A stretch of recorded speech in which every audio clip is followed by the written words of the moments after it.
Imagine this night. The university district, empty dormitory corridors. A young student quietly walks home, checks her mailbox, and no one notices that someone is watching her. A few days later, the same girl disappears without a trace. Her diary entries are cut short. Her family searches, the police investigate, and students whisper in the hallways. Who is he? A cold-blooded hunter, stalking young women, the one nobody could catch. Why did he choose those who were only just beginning their lives? What drove him? And why did it take so long before anyone realized how deep the darkness went? Tonight, we'll uncover how, beneath the grey veil of the 1990s, one man turned students' dreams into nightmares, and why the investigation dragged on for years. Don't go anywhere. The story ahead is chilling, but it matters. The beginning of the hunt night. Campus. Silence. Broken only by the flicker of streetlights and the echo of footsteps. A student walks home after classes or a late shift. Alone, backpack on her shoulders, phone in hand. She's thinking about tomorrow's lectures, the notes she needs to write, maybe a meeting with friends. She doesn't know that this night might mark the start of a nightmare. In the 1990s, such nights were ordinary. Late walks home, dim streetlights, doorways without cameras, streets where you could pass by unseen. Students went home alone, hoping the night would be uneventful. Many thought, if something happens, I'll call, or someone will meet me. But sometimes, if something happens, came too late, or not at all. In mid and late 1990s, Russia, safety on city streets left much to be desired. Crime was rising, the police were overwhelmed, and resources were scarce. Disappearances of young people were often dismissed as personal issues, a move, a family conflict, a breakup, or just someone wanting a break from everything. But as silence stretched on and no contact came, anxiety grew. Many students had come from other towns, some from far away. The dorm was their new home. They didn't always know the city, which streets were safer, which should be avoided. Their schedules shifted often. Lectures, work, study groups, and some returned late when the streets were empty. The first disappearance always shocks everyone. Parents call and search. Friends ask around. Sometimes a phone is found, left at a bus stop. Sometimes a bag in the bushes. Sometimes nothing at all. People explained it away. She's tired. Her phone died. She went somewhere for the weekend. No one imagined it could be the work of one person. But when the second, third, fourth girl vanished, questions arose. Were the cases connected? Did they follow similar routes, get similar calls, meet the same stranger? Who saw them last? Who could remember something? Anything? No one said the word maniac yet, but the feeling of being hunted crept in. Students whispered to each other, "I saw a strange man by the dorm." Someone offered to walk me to the bus stop. They say Masha disappeared. No one knows where she went. Parents demanded answers. Universities issued vague warnings. Journalists tried to piece together the clues. Gradually, disappearances stopped looking random. They began to form a pattern. If it was the same man, then he had a method. He had a type, a plan, and a frightening patience. Soon, clues began to emerge. The last known locations, time of disappearance, possible witnesses, phone records, conversations, offers of help, cars seen near the scene. It was the foundation of a case that was just beginning to take shape. When patterns appear, similar victims, routes and times, Investigators move from confusion to clarity. The next question is, how did he choose them? That's the next chapter. The killer's signature darkness. Footsteps, a dim streetlight, and a friendly approach. Not a sudden attack, not a violent grab. A simple offer, help, company, conversation. And that was his trick. It all seemed polite, even kind. He smiled, spoke softly, almost charmingly. But behind the mask was a cold, calculated predator. He knew many students were exhausted. After long lectures, side jobs, and exams, concentration dropped. People just wanted to go home, to sleep, to forget the day. He relied on that fatigue. It dulled awareness and sharpened his advantage. He didn't strike at random. His victims were young women walking home alone at night, students, around the same age, same lifestyle, independent but trusting, burdened with bags and textbooks, and sometimes too polite to say no. He studied their routes, the dorm entrances, bus stops, quiet intersections. He learned where the light was weakest, where cameras didn't work, and when the streets emptied. He knew exactly where to wait. Phones, bags, shoes, tickets. That's all investigators would find. Sometimes a final call cut short mid-sentence. Sometimes a witness recalled a man who offered to help. Each case, by itself, seemed isolated, but put together, it formed a chilling pattern. He hid his traces well. Changed routes, used side alleys, avoided crowds. Only fragments remained. A car parked too long. A voice someone half remembered. A figure seen by the fence. Too scattered for certainty, but too consistent to ignore. At first, police didn't link the disappearances, but soon the similarities were undeniable. Same age, same status, same hour, same silence afterward. All were students. All vanished after a kind offer. Witness descriptions began to overlap. Same car, same manner of speech, same calm tone. He didn't threaten, he reassured. That was his weapon. He learned to adapt, to blend in. He could predict class schedules, dorm routines, even know which girls usually walked home alone. He wasn't just lurking, he was studying. The police, overwhelmed and short on leads, finally began connecting dots. The picture emerged, a predator hiding in plain sight. But before they could catch him, they had to build a chain of evidence, of witnesses, of truth. And while the pattern grew clearer, fear spread faster than facts. That's where we moved next, to the fear that took over the university. Escalation and fear on campus. It started as whispers in the dorm. Did you hear about the girl who didn't come back? A few days later, phone calls to parents, late-night messages, requests to walk together after class. The campus felt smaller, quieter, more fragile. Everyone knew someone who had vanished. Empty chairs in lecture halls, a name still on the attendance list, a half-finished notebook left on a desk, and a cold silence filling the space where laughter used to be. Fear changed everything.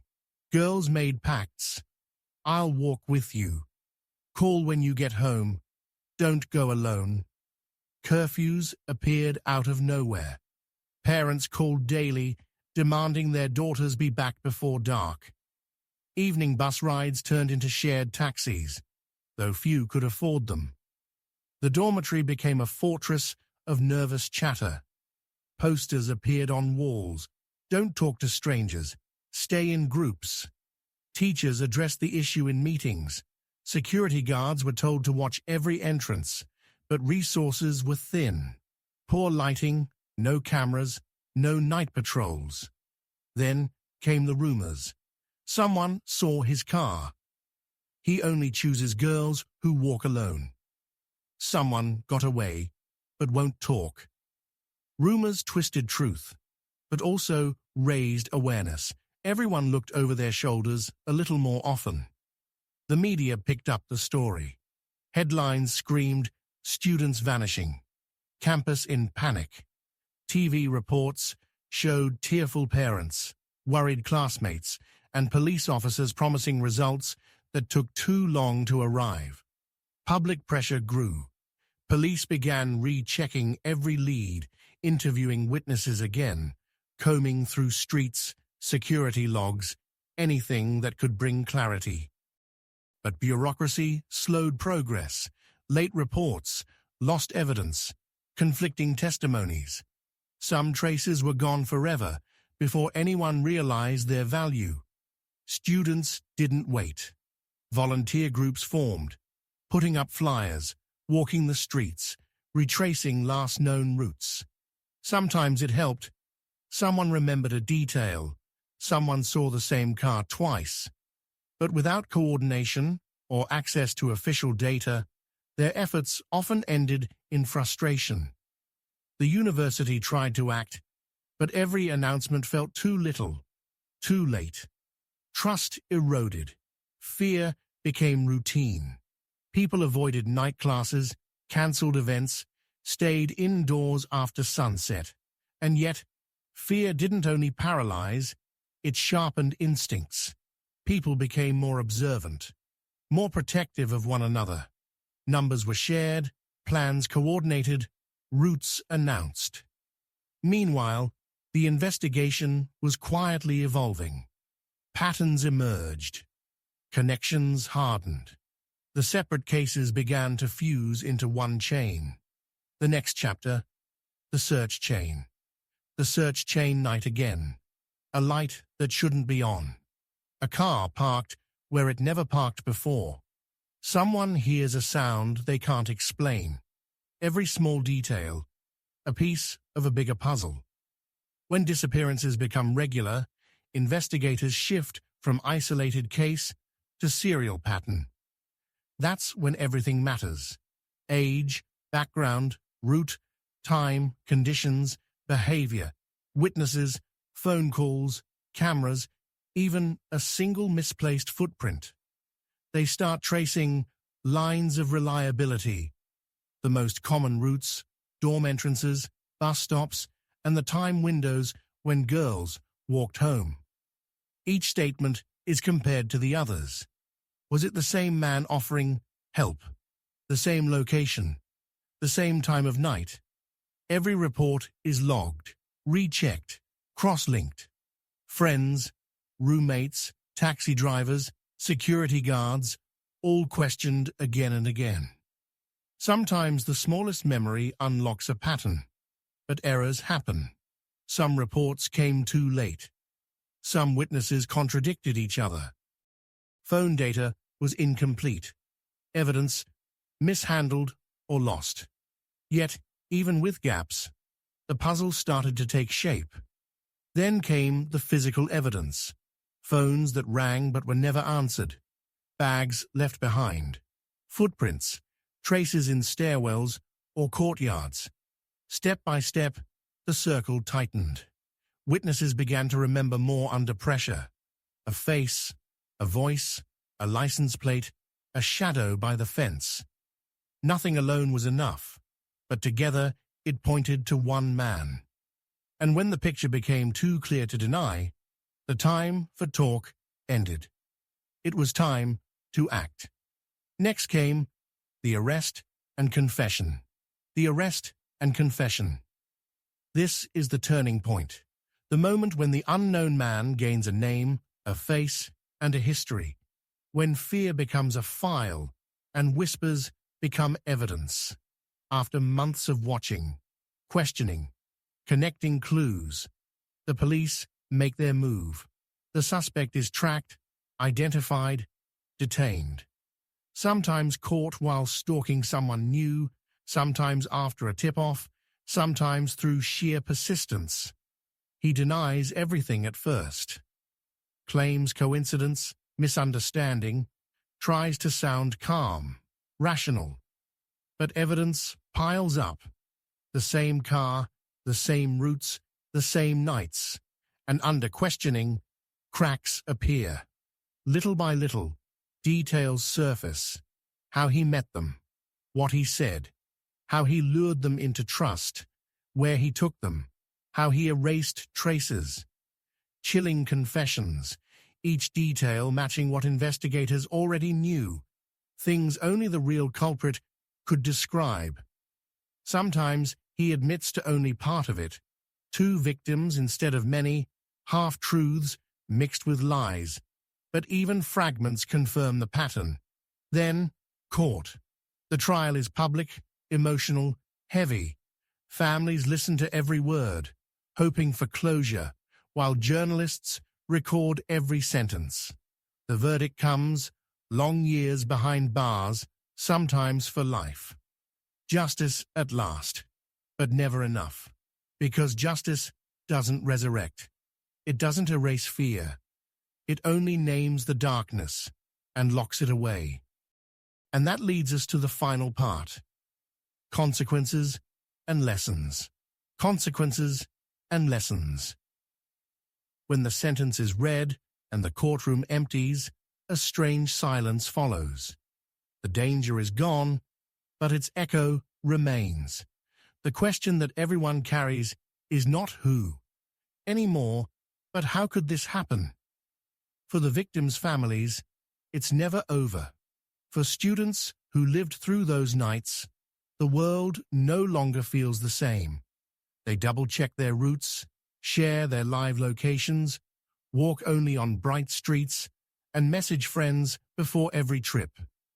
Universities adapt, installing lights, cameras, patrols, creating late-night escort programs, emergency call lines, peer-to-peer safety groups. Dorms post hotline numbers and maps of safe routes. The message is clear. You're not alone. Police work also changes. What once was treated as a personal disappearance is now investigated seriously from the start. Cases are connected faster, information shared between departments, and early warning signs are no longer ignored. Media begin to cover prevention, not just tragedy, teaching caution without panic. Safety becomes a collective responsibility.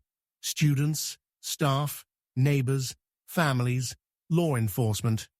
And yet, even with justice served, the absence of the lost is felt deeply. Some will never be found. Some stories remain unfinished.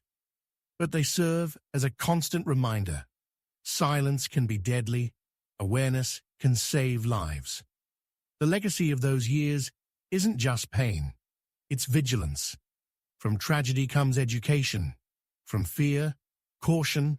From loss, community. And so, every time a student walks home under a dim streetlight, someone else is watching.